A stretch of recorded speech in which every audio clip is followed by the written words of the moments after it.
Welcome back to the Below Average Joe's MMA show in the third installment of the State of the UFC July's edition following UFC 303 that went down this past weekend, International Fight Week in Las Vegas, Nevada. We will break down the numbers from that card and the three fight nights that preceded it, starting with UFC Louisville, then UFC Vegas 93, then UFC Saudi Arabia, and closing off this installment of the series with UFC 303. If you're new to the channel, be sure to drop a like and subscribe if you haven't already. And if you're new to this series, it is a monthly series that will release after every UFC pay-per-view where I will break down the in-depth stats in terms of number of fights, number of finishes, how many fights happened in what weight class, and what's most fun is looking at how the rankings were directly impacted from each individual card. We've got 4 cards to go through today. We start in Louisville, Kentucky, the KFC Yum Center, where we saw middleweights go to war, Jared Cannonier and Nassourdine Imavov. Let's jump into the numbers.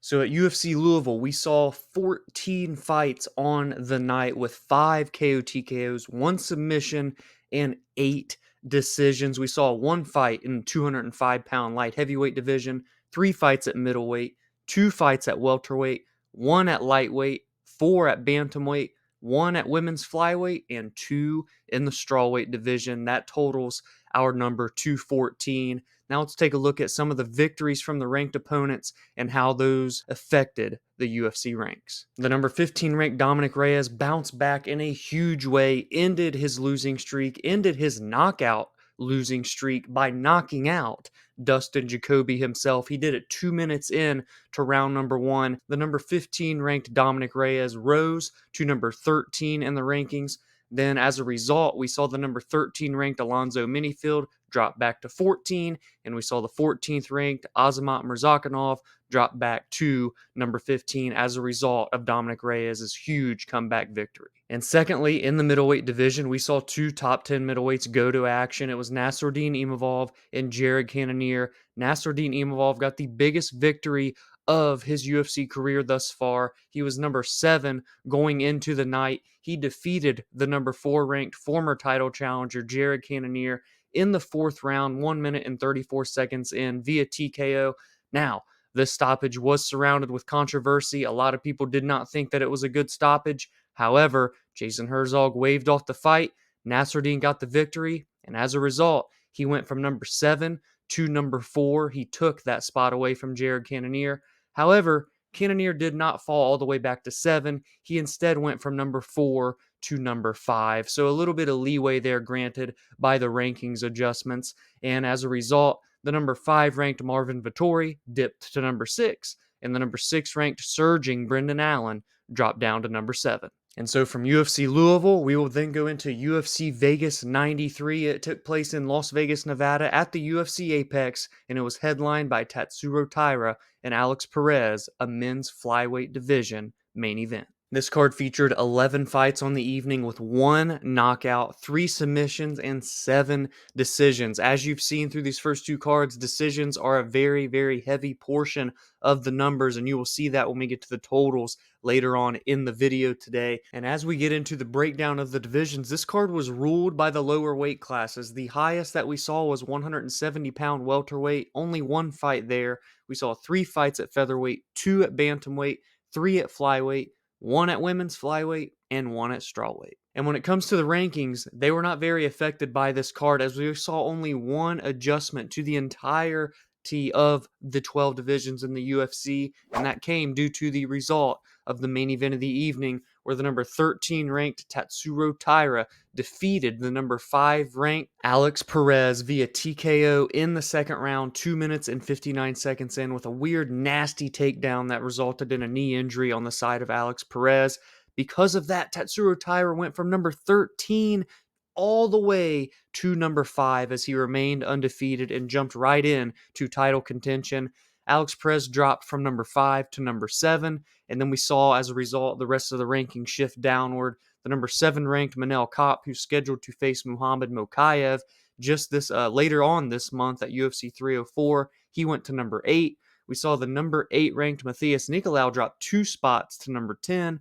Tim Elliott at number 10 went to number 11. Number 11, Matt Schnell, went to number 12. And number 12, Tagir Ulanbekov, moved to number 13.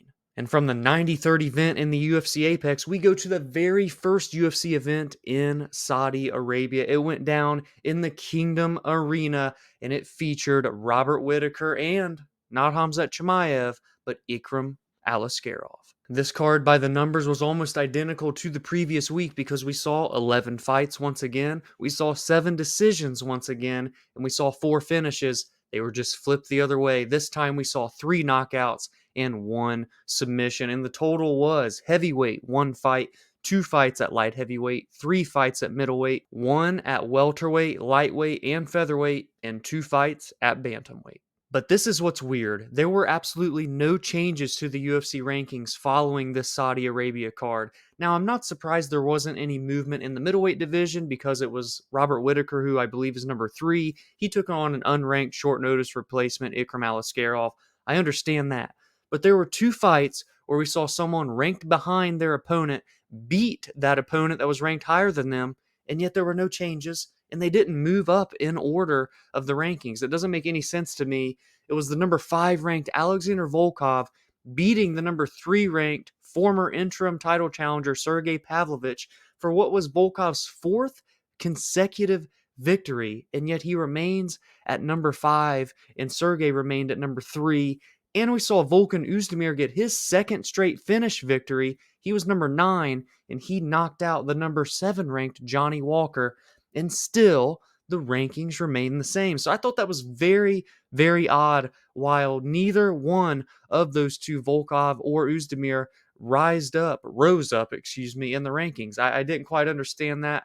Let me know what you think about that in the comments below. And last but not least, we will go to International Fight Week, June 29th, 2024, the most recent card, UFC 303, headline for the light heavyweight title, Alex Pereira and Yuri Prohaska. We saw 13 fights on this card with 5 knockouts and 8 decisions. No submissions were featured on this card. We saw 1 fight at heavyweight, 2 at light heavyweight, 1 at middleweight and welterweight, 3 at featherweight. That is because I did count Diego Lopez and Dan Ige. Just to keep it simple, it was 2 ranked featherweights. I'm putting the number there. There were 2 fights at bantamweight, 1 at flyweight, 1 at women's bantamweight, and 1 at strawweight. Now, this card did see some movement in the rankings, and they go as follows. The number 10 ranked middleweight in the world, Roman Dolidze, stepped in on a week's notice and defeated the number 10 ranked light heavyweight, Anthony Lionheart Smith. Now, Roman did not enter the light heavyweight rankings. He did not move up in the middleweight rankings, but the number 10 ranked Anthony Smith did drop to number 11, and the man that he was supposed to fight, the Black Jag Carlos Alberg, went from number 11 to number 10 as he is riding a 6-fight win streak with 5 of them via stoppage. So a weird one that Alberg gets the rise, but Smith did lose. He loses the spot as well. And as I just mentioned, Diego Lopez and Dan Ige may have taken place at a 165-pound catchweight fight, but there were some big implications in the featherweight rankings. The number 14 ranked Diego Lopez did defeat the number 13 ranked Dan Ige via unanimous decision in a very close fight, 29-28 across the board. As a result, Diego Lopez went from number 14 to number 12, and something that I don't agree with, Dan Ige dropped from 13 to 14. Come on, rankings adjusters. What are we doing? Dan Ige stepped in on 4 hours' notice, and you're going to make him lose a spot? I'm not down with that. But he did go from 13 to 14, and the number 12 ranked Bryce Mitchell dropped from 12 to 13. We saw Jillian Roberson extend her momentum in the women's strawweight division, now 3-1 in the weight class with 2 victories in a row. She was number 15 going into this fight. She took on the number 14 ranked Michelle Waterson Gomez and dominated her en route to a unanimous decision victory. Because of that, Jillian went from number 15 to number 13. Michelle Waterson Gomez actually retired after this fight, but she didn't get taken out of the rankings. So she went from 14 to 15, and the number 13 ranked Yasmin Lucindo dropped from 13 to 14. And last but not least, a ton of shakeups happened in the women's bantamweight division, a division that really needs shaken up, so I'm glad this is what we got. Macy Chiasson got her second straight finish victory, this time over former title challenger Mayra Bueno Silva. It was number 7 Macy Chiasson getting the victory over number 3 ranked Mayra Bueno Silva in the second round via TKO 1 minute and 58 seconds in. Because of that, Macy went from number 7 to number 5. Mayra Bueno Silva dropped from number 3 to number 6. And oh my goodness, look at the rest of the heap here. Number 4 ranked Kayla Harrison went from 4 to 3. Number 5 ranked Irene Aldana went from 5 to 4. We saw Holly Holm go from 6 to 7 and dip down a spot. Carol Rosa went from number 9 to number 8 with another rise. And Misha Tate went from 8 to 9. So a lot of movement going on in the women's bantamweight division. We await to see when the title shot will take place, but it is assumed to be Raquel Pennington versus Juliana Pena. And as a result of that, I called for Macy Chiasson, who's on a 2-fight finish streak, to take on Kayla Harrison in a number 1 contender fight. So with all 4 cards in the wayside, we will now take a look at the totals from all of them. We saw 49 fights over the course of those 4 events with 14 knockouts, 5 submissions, and 30 decisions. Now, all 4 of these cards took place after the new gloves were implemented, but there were still 14 knockouts as compared to just 5 submissions. So the rumor that started on UFC 302 with not a lot of knockouts happening, it kind of got adjusted a little bit, but still 30 decisions is awful heavy, with that finishing rate totaling to 38.8%, just 19 finishes out of 49 fights. And breakdown by the division will go as follows. We saw 2 fights with the big boys at heavyweight, 5 fights at light heavyweight, 7 at middleweight, 5 at welterweight, 2 at lightweight, which is awful strange considering I'm pretty sure that's the division with the most amount of fighters in the UFC. Don't quote me there, but it's got to be one of the top 3. We saw 7 fights in the featherweight division. Again, that is counting Diego Lopez versus Dan Ige. The division with the most amount of fights over this 4-fight schedule was the bantamweight division. They had 10 fights out of the 49. We saw 4 fights in the flyweight division. And for the second time in 3 installments of this series, the women's bantamweight division comes in with the lowest amount of fights in all 12 UFC divisions. They had a whopping 1 bout, but we just saw the importance of it with the Macy Chiasson victory over Mayra Bueno Silva. We saw 2 fights in the women's flyweight division and 4 fights in the strawweight division. We will now take a look at the pound-for-pound rankings. I go over this toward the end of every one of these series. We only go over it the one time, not after every single card, but just as we head into the next month of action. So we will first look at the men's pound-for-pound rankings because they actually did get an adjustment following International Fight Week. Alex Pereira went from number 4 on the pound-for-pound list to number 2, only behind Islam Makhachev, who remains the pound-for-pound king following his finish over Dustin Poirier at UFC 302. As a result, we saw John Jones fall from number 2 to number 3. Dana White surely is not happy about that one. That's fucking illegal. And we saw Leon Edwards go from number 3 to number 4. He is defending his title at UFC 304 in Manchester, England on July 27th, and he can make his claim to get that number 3 spot back and send John Jones 1 spot lower. Dana White could be in shambles at the end of July. And then we saw some random movement there at the bottom as Tom Aspinall rose 2 spots to number 11, and Israel Adesanya went from number 11 to number 12, and he actually just had a press conference with Dricus du Plessis for the on sale of their UFC 305 card happening in August. And the women's pound-for-pound rankings, Alexa Grasso remains the queen, capping off the list at number 1, Macy Barber finishing the list at number 15, even though she just got pulled from her main event in Denver, Colorado against Rose Namajunas. In steps Tracy Cortez. That's a good scrap in the women's flyweight division. We saw Kayla Harrison not only climb in the bantamweight ranks, but here in the pound-for-pound ranks, she went from 14 to 13. Ketlin Vieira went from 13 to 14. And Raquel Pennington actually went down a spot to number 6. She is behind Juliana Pena, even though Raquel Pennington is the champion.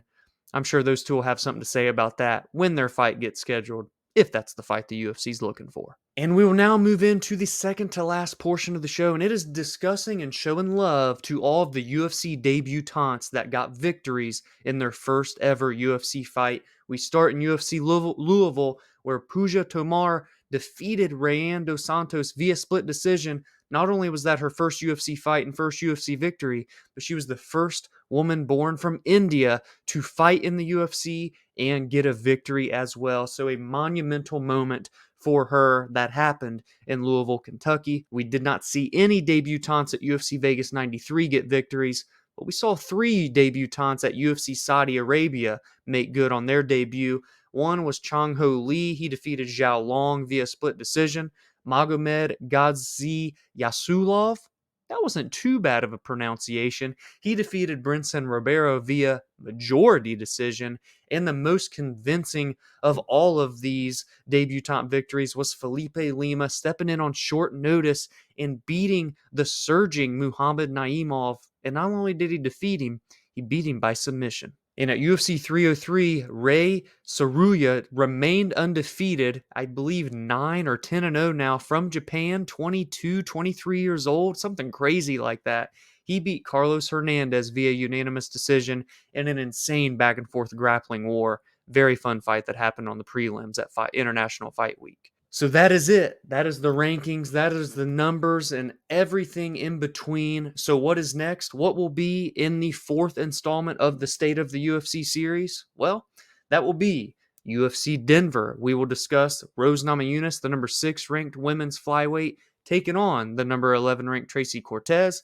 Then we will see UFC Vegas 94. That is headlined by the number 3 ranked former title challenger Amanda Lemos, taking on the number 5 ranked Virna Jandiroba. And UFC 304, the champion Leon Edwards will take on the number 2 ranked Bilal Muhammad in a rematch a few years in the making, as well as an interim title defense from Tom Aspinall against Curtis Blades. Back-to-back rematches in the co-main and main event, both for gold. It is going to be a big-time night in Manchester, England. So those are 3 cards that are next up in the 4th installment of the State of the UFC. But until then, drop a like on this video, subscribe to the channel if you're new, if you enjoyed this content. I'm also still open to trying out other new pieces to feature here on the channel alongside the previews, the recaps, and the MMA news. Let me know if there's something out there that you don't see in the MMA community that you would like me to experiment with here on the channel. You can join the community on social media at the BAJ MMA. Follow along on your favorite audio listening platforms such as Spotify and Apple. Podcast episodes are released there every Friday and Monday when there are fight weeks. I appreciate any and all support. I hope you have a great week, and I'll see you in the next video.